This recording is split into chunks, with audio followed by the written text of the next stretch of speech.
Hockey collégial masculin, division 1. Certaines tendances qui commencent à être remarquées au niveau du classement. Certaines équipes qui continuent à demeurer dans les hautes positions, certaines qui demeurent dans le bas du classement, d'autres qui compétitionnent et qui sont à quelques points de la première position, de la deuxième. Donc, vraiment une belle parité dans la ligue. Et on va parler des principaux résultats de la fin de semaine avec Denzel Carregaya, la voix des Griffons du Cégep de l'Outaouais. Salut Denzel. Salut Tristan, comment ça va? Ça va très bien, merci. Denzel, on a eu droit à des très bons matchs au cours de la fin de semaine et une équipe qui s'est plus particulièrement démarquée, c'est les Filons du Cégep de Thetford. Une victoire de 7-0 contre les Dragons du Collège de la Flèche, 6-1 contre les Griffons du Cégep de l'Outaouais. Vraiment, là, une fin de semaine presque sans faille pour la troupe de Martin Bernard. Deux joueurs qui se sont particulièrement démarqués, Éliott Dumont et Hugo Allard, vraiment, là, deux candidatures pour les étoiles de la semaine, très certainement. Ah, définitivement, Tristan, je pense que tu fais bien de le souligner, là. Deux victoires avec des points d'exclamation du côté des Filons du Cégep de Thetford qui maintiennent le premier rang au classement avec ces deux éclatantes victoires en fin de semaine. La première victoire par blanchissage pour les Filons à domicile devant nos partisans, de quoi mettre vraiment la table pour la fin de semaine. Puis la deuxième face aux Griffons du Cégep de l'Outaouais en venant sur la route. Pas un voyage facile, là. C'est l'un des plus longs déplacements pour les Filons dans l'année de venir jouer au Cégep de l'Outaouais face aux Griffons. Donc, je pense qu'on a fait en sorte que le message qu'on a lancé, mais il passe d'une belle manière du côté de Martin Bernard. Et tu l'as souligné, il y a deux joueurs qui se sont particulièrement distingués. Mais Hugo Allard tout d'abord, puis par la suite, Éliott Dumont, c'est deux joueurs qui ont vraiment pris les rênes offensivement pour le Cégep de Thetford. Bien qu'on concède très peu de buts depuis le début de la saison. Je pense que ça fait du bien aussi d'en marquer beaucoup et ça démontre le fait qu'on a vraiment une attaque diversifiée. Du côté du Mont, c'est 6 points, 1 but, 5 passes dans ce programme double du côté des Filons cette fin de semaine. Et du côté d'Allard, ben, lui aussi s'est particulièrement distingué offensivement. On a des joueurs qui font le travail devant le filet aussi, Wyatt Harvey et Tyler Medina qui ont pratiquement rien laissé sur la table aux autres formations. Donc, il y a vraiment une recette gagnante qu'on a trouvée du côté de Martin Bernard et de Stéphane Fizet. Donc, ça fait en sorte que les Filons terminent ce week-end d'activité avec le premier rang, mais surtout un message fort qui est lancé aux autres équipes qui vont vouloir les rattraper au fil de la saison. Et je regardais le classement avancé du RSEQ, Denzel. C'est 97% en désavantage numérique pour les Filons. Oui, oui, vous m'aviez très bien entendu. 97%, ce n'est vraiment pas gênant. Et l'avantage numérique n'est pas loin du 24%. Là. Donc, souvent, je sais que ça semble être un cliché, mais les entraîneurs au hockey vont vouloir avoir leurs unités spéciales autour du 110, 120%. Là, on parle là, de au-delà des attentes. C'est vraiment quelque chose de remarquable du côté des Filons et souhaitons-leur que ça tienne. Mais voyons voir surtout comment que ça va se dérouler parce qu'il y a certaines équipes en arrière là, qui pourchassent très bien les Filons. Et je pense notamment au Dynamique du Cégep de Sainte-Foy. 2 victoires cette fin de semaine. 5-2 contre les lauréats du Cégep de Saint-Hyacinthe. 7-3 contre les rebelles du Cégep de Sorel-Tracy. Jason Beaulieu aussi, là, qui a connu une excellente fin de semaine. Exactement. Tantôt, on parlait des Filons qui avaient la meilleure défensive de la ligue. Mais voilà qu'on va parler de la meilleure offensive du circuit en les Dynamiques du Cégep de Sainte-Foy qui, eux aussi, ont marqué beaucoup de buts cette fin de semaine. On sait que les Dynamiques ont souvent cette facilité à marquer des buts, peu importe les éditions qu'on a. On a souvent des joueurs de talent. Et il y a un joueur en particulier qui s'est distingué, Jason Beaulieu, qui en est à sa troisième saison, joue son année de 20 ans dans les ligues de hockey collégial. Mais cette année a vraiment encore pris un autre, un autre un autre rôle encore plus important dans l'effectif de la formation de Québec. Je pense que les Dynamiques peuvent être satisfaits du rendement de Beaulieu qui, cette fin de semaine, va chercher 2 buts, 2 passes en 2 matchs. Je pense que c'est un joueur en qui on va avoir beaucoup de confiance au fil de la saison, mais je pense aussi que devant le filet, on a trouvé une combinaison qui fait vraiment le travail. Je pense que même si les Dynamiques marquent beaucoup de buts, on en a concédé un peu moins qu'à l'habitude aussi. Donc, je pense que ça peut être un rendement qui va satisfaire la formation de Québec qui est à la poursuite des filons. Et je pense qu'ils ont les éléments malgré le fait qu'on pensait peut-être qu'il allait avoir une période de transition parce qu'on avait perdu, par exemple, un joueur comme Samuel Fontaine qui, à mon avis personnel, avait peut-être les meilleures qualités offensives de la Ligue de hockey collégial la saison dernière, mais encore là, je pense qu'il y a des joueurs dans l'effectif de Sainte-Foy qui vont être en mesure de remplacer cette perte-là.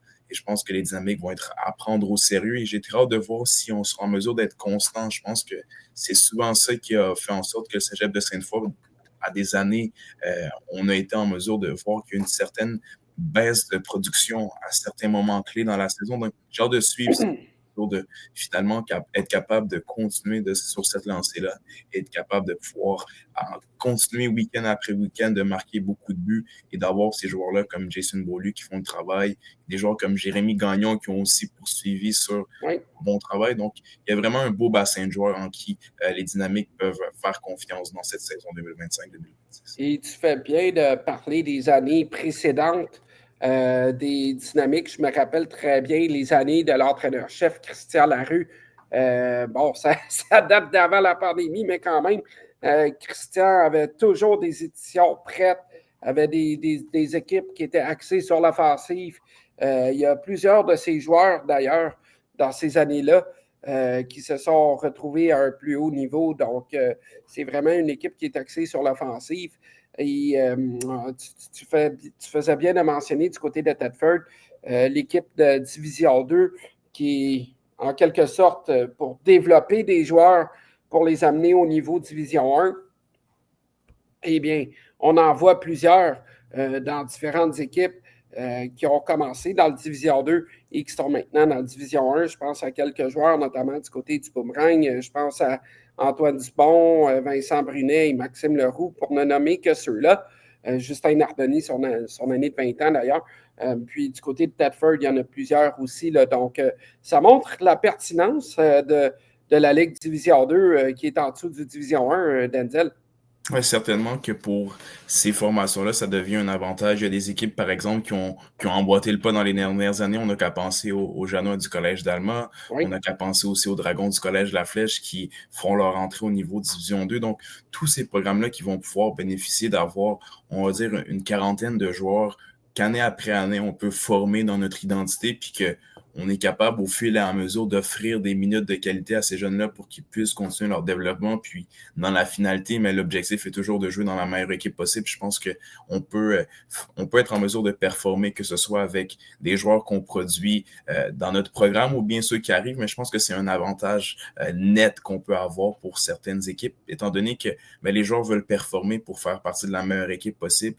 Et ça fait en sorte que même la compétition à l'interne fait en sorte que ça amène la meilleure version de soi-même pour chacun des joueurs. Et on a tellement des beaux exemples. Je pense qu'on l'a mentionné en Elliott Dumont, mais c'est le parfait exemple cette fin de semaine. Récolte 6 points avec les filons au niveau Division 1 cette fin de semaine, avait 13 points la saison dernière avec les filons aussi, mais sachant qu'il a joué sa première année au niveau collégial en Division 2, je pense que ça démontre le cheminement qui est possible pour des joueurs qui décident de prendre la décision de s'enligner dans des programmes qui offrent les deux équipes pour se développer. Et n'oublions pas non plus que les lauréats du Cégep de Saint-Hyacinthe n'ont pas hésité d'aller piger dans la cour des Patriotes du Cégep de Saint-Laurent pour certains joueurs aussi. Là. Donc, d'ailleurs, je vous invite à aller voir des matchs de Division 2. Ça donne quand même des résultats très intéressants fin de semaine après fin de semaine. D'autres résultats, d'abord les Lions, Cégep Champlain-Saint-Laurent. Une victoire contre les Rebelles et une défaite de 4-3 en tir de barrage contre le collège cousin de Champlain-Lennoxville. Écoute, c'est deux résultats serrés et c'est une contribution offensive, je dirais, qui est assez diversifiée, Denzel. Oui, exactement. Je pense que les Lions ont le luxe d'avoir plusieurs joueurs offensivement qui, depuis le début de la saison, répondent présents. On a parlé de Théo Gravel le week-end dernier. On pourrait parler de plusieurs autres joueurs qui ont fait le travail pour Pierre-Cédric Labrie cette fin de semaine. Et je pense que ça va être la force des Lions. Sur chacun des trios, on a des joueurs qui sont en mesure de faire le travail, ce qui peut être difficile à donc jumeler, surtout pour les entraîneurs adverses quand on ne sait pas si c'est le premier trio, un A, un B, un C, un D, ben, ça fait en sorte que ça peut causer un peu de maux de tête au niveau des combinaisons qu'on va avoir sur la patinoire. Et je pense que les Lions font en sorte que ben, c'est pas une équipe qui est facile à affronter, mais je lève mon chapeau tout de même aux Cougars du Collège champion Lennoxville qui sont allés arracher cette victoire-là dans ce derby, on va dire, des collèges Champlain dans la Ligue de hockey collégiale. Donc, je pense que c'est vraiment une belle manière de conclure ce week-end-là du côté de Lennoxville qui a été en mesure d'aller chercher des points face à son équipe rivale et de jouer des matchs à haute intensité aussitôt dans la saison, mais je pense que ça donne le ton et ça permet de voir que ben, il y a un groupe encore de 9 équipes qui reste très, très serré. Il y a des équipes qui se distancent, mais je pense que les Lions sont des candidats sérieux à ce top 4-là. Lennoxville l'a démontré aussi, sans oublier Alma qui est allé chercher 2 victoires aussi. Donc, je pense qu'on a des équipes qui commencent à démontrer qu'ils sont capables d'avoir les outils pour faire le travail, pour aller chercher des points week-end après week-end. Donc, je pense que ça va être à surveiller, Tristan, et je pense qu'on va avoir du plaisir cette saison à suivre à nouveau la Ligue collégiale. Absolument. Les Janois du Collège d'Alma qui ont connu une excellente fin de semaine d'ailleurs.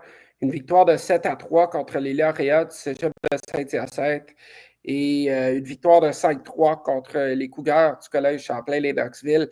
2 matchs à haute intensité. Ils ont très bien joué. Il y a eu de la contribution offensive de plusieurs joueurs. Je pense notamment à Philippe Côté qui a connu une excellente fin de semaine. Donc, vraiment, là, les Janois, bien qu'ils aient perdu les Frenettes, les Flageoles et plusieurs joueurs de cette, je dirais, très belle cohorte pour Pascal Hudon, quand même. Là, il a eu des très bonnes éditions, des joueurs qui travaillent fort et puis ils ont connu une excellente fin de semaine, vraiment. Et les Cougars aussi, là, qui ne sont pas à négliger non plus, une excellente équipe avec Zach Hansford notamment et Charles-Antoine Adam, deux anciens des cantonniers de Magog, et Médéric Henrichon également.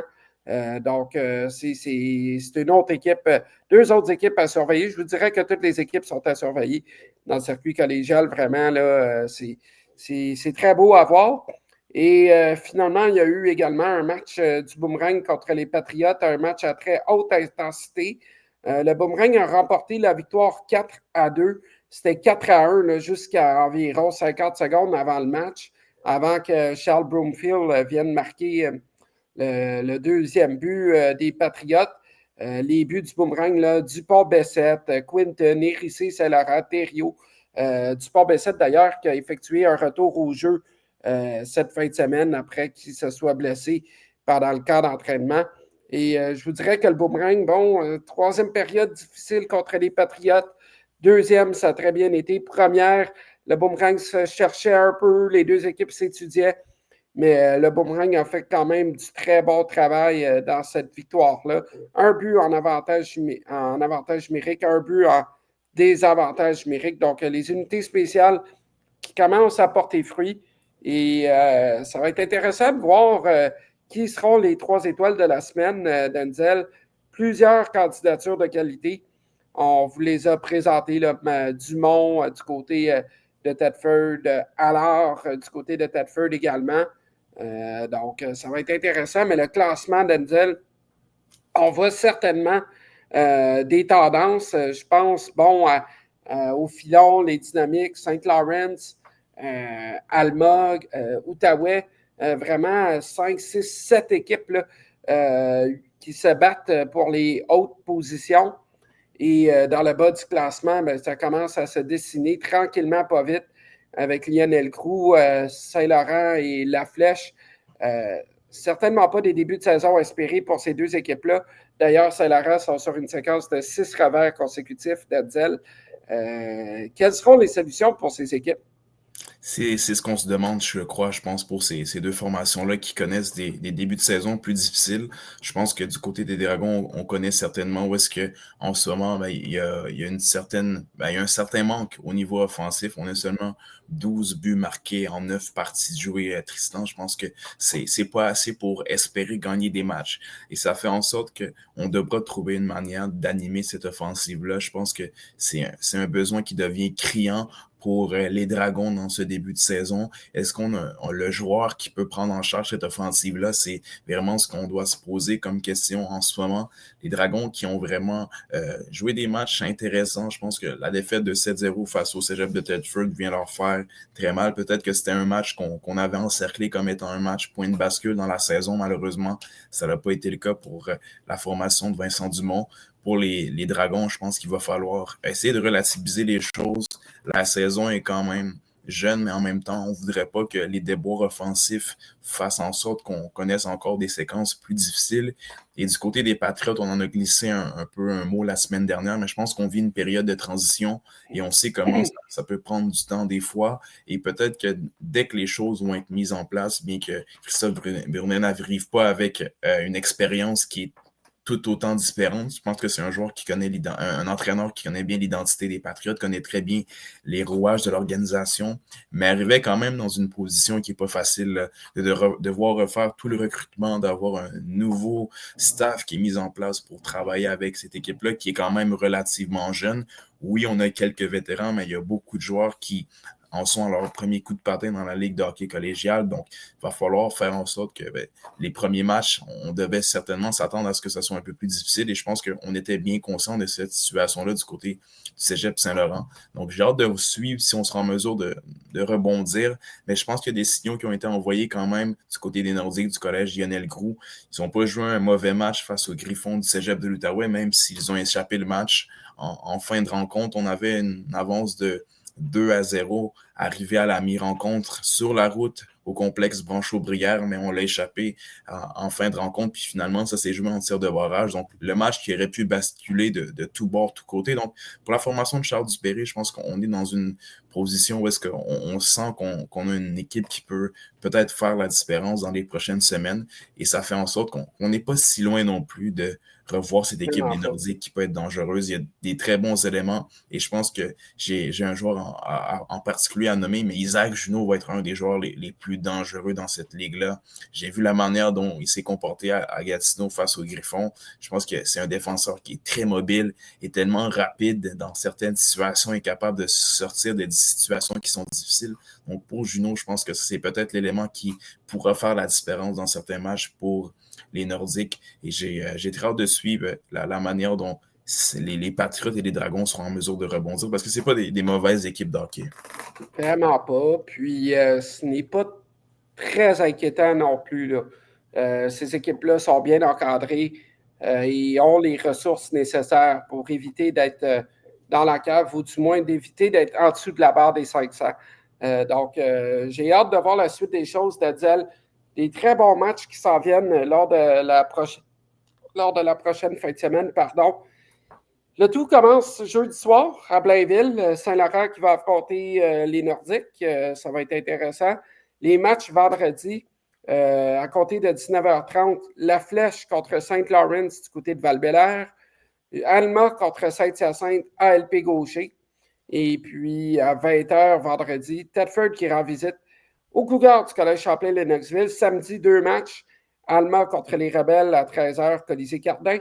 Outaouais contre le Boomerang, 19h30. J'espère qu'on aura l'occasion de se croiser peut-être à l'Aréna de l'Art Saint-Laurent samedi. Ce serait fort agréable de dire. Et puis finalement, dimanche, le Boomerang qui rend visite à Saint-Laurent à compter de 13h30. 14h, Thetford contre Saint-Hyacinthe. Ensuite, 15h30 à l'Aréna Ronald Caron, Sorel contre Saint-Laurent et finalement, les hostilités vont prendre fin cette fin de semaine avec les Nordiques qui rendent visite aux Dragons à compter de 16h15. Je pense qu'on va avoir un beau portrait qui va se dessiner. Quelques équipes là, qui ne jouent pas cette fin de semaine. Je pense notamment aux Dynamiques du Cégep de Sainte-Foy qui vont avoir une fin de semaine de congé. Donc, ça va être intéressant de dire, je pense que tranquillement, pas vite, là, plus que les semaines vont avancer, plus qu'on aura droit à un portrait qui sera plus précis au niveau du classement général. Ouais, une fin de semaine qui s'annonce très intéressante, surtout qu'il y a des confrontations directes là, en des positions qui sont très rapprochées au Ouais. classement. Donc, peut-être que la semaine prochaine, on va se reparler, puis il va y avoir des équipes qui vont avoir fait des bons géants, d'autres qui vont avoir glissé. Mais je pense que ça va être un week-end déterminant pour certaines formations, notamment dans la lutte dans le bas du classement. Je pense que la Flèche va vouloir faire en sorte d'essayer de rentabiliser le plus de points possible sur la table, tout comme Saint-Laurent et Lionel Groulx qui ont des confrontations entre elles. Donc, je pense que ça va être des équipes qu'il va falloir surveiller attentivement cette fin de semaine. Et la beauté de la chose dans la Ligue collégiale, je le répète depuis les 7 dernières années que je suis dans le circuit, toutes les équipes sont capables de battre n'importe qui. Euh, on est incapable ou presque d'établir des prédictions et les équipes ne peuvent pas se permettre de se dire « Ah, oh, ça va être facile contre telle équipe ». Non, non. Ils ne peuvent pas tomber dans le panneau. Tous les matchs vont être intéressants cette fin de semaine. Denzel, encore une fois, merci. Et on invite les gens à suivre les activités du hockey collégial, rsq.hockey.com. Voilà. Et puis, tous les matchs sont web diffusés, évidemment, rsq.direct.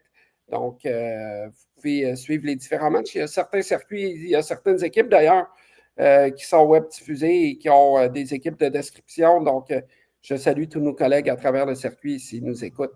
Denzel, encore une fois, merci. Et on Toujours se un plaisir. retrouve la semaine prochaine. À la prochaine, Tristan.